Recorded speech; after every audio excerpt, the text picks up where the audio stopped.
Hello and welcome to this week's news bulletin from the Christian Institute. Conservative MP Fiona Bruce has called on the government to monitor and publish statistics on the gender of aborted fetuses in the United Kingdom. It comes after the Department of Health recently raised concerns that illegal abortions on the grounds of sex could be being carried out in this country. And an investigation by the Daily Telegraph last year uncovered evidence that doctors were agreeing to terminate pregnancies purely because of the gender of the fetus.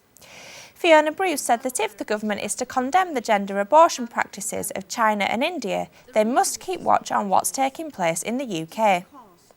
If we are to condemn gendercide in countries such as China and India, we must also be ready to condemn and challenge any suggestion of gendercide taking place here in the UK.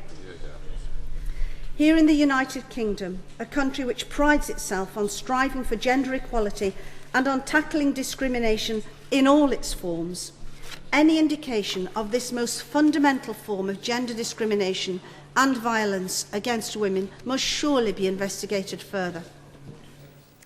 A presidential candidate in Ecuador has been banned from politics and fined more than £2,000 for disagreeing with homosexual practice.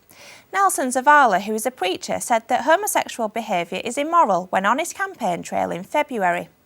Mr Zavala is now unable to stand as a candidate or be involved with a political party or movement for 12 months. He said at the hearing that his opinions were aimed at the country's constitution, which destroys the true Ecuadorian family by allowing same-sex civil unions. But the judge said Mr Zavala violated the electoral code, which bans candidates from publicly expressing any thoughts that discriminate or affect other people's dignity or utilise symbols, expressions or illusions of a religious nature. Mr Zavala says he will appeal the ruling. Meanwhile, in the UK, a magazine editor has said people here feel forced to say they agree with gay marriage because campaigners have created a society where disagreement is abnormal. Brendan O'Neill of online magazine Spiked said the constant pro-gay marriage messages on social media have shut down debate. Mr O'Neill says he has never encountered an issue in which the space for disagreement has shrunk so rapidly. He said critical thinking and dissenting opinion have been sacrificed under pressure to accept gay marriage. A campaign which is extremely unforgiving of dissent or disagreement, implicitly softly demanding acquiescence to its agenda. He continued, never mind convincing someone with reason, just heavy-handedly let them know it's normal to support gay marriage and thus presumably abnormal to oppose it.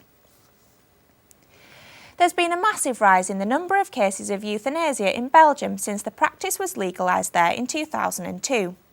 A recent report has revealed that last year there were 1,432 reported cases compared to just 24 10 years earlier. Dr Peter Saunders from the Christian Medical Fellowship says the figures are alarming. Writing on his blog, he warns, the lessons are clear. Once euthanasia is legalised, steady escalation follows, along with a change in the social conscience so that it rapidly becomes accepted as normal. In February this year, senators in Belgium began to consider allowing euthanasia for children. Heroin and crack cocaine addicts could be given access to officially sanctioned drug consumption rooms in Brighton under plans being considered by city officials. If approved, it would mean that addicts could use drugs under supervision with no fear of prosecution. Rob Jarrett, the chairman of the local Adult Care and Health Committee, said, "Drug use is going to happen. It might as well be happening in a place that can be monitored." Local Green MP Caroline Lucas believed the facilities would push at the fringes of the law but backed the idea. But Chip Summers, who leads a rehabilitation centre called Focus 12, said, "We've got the balance between providing addicts with care and harm reduction techniques completely out of proportion, and we're now colluding with really quite poor lifestyle choice and in this case illegal behaviour."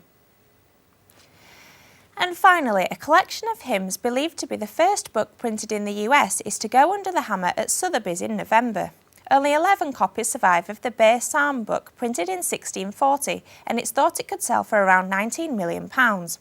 It was supposed to be a faithful translation into English of the original Hebrew Psalms. The book is one of two owned by Old South Church in Boston, Massachusetts. Nancy Taylor, speaking for the church, said, "It's a spectacular book. arguably one of the most important books in this nation's history. She says it is being sold to raise money for grants, ministries and to strengthen our voice. The last time a copy came under the hammer was back in 1947. It sold for a record price of $151,000, about £38,000 at the time. That was more than auction prices reached for the Gutenberg Bible or Shakespeare's First Folio.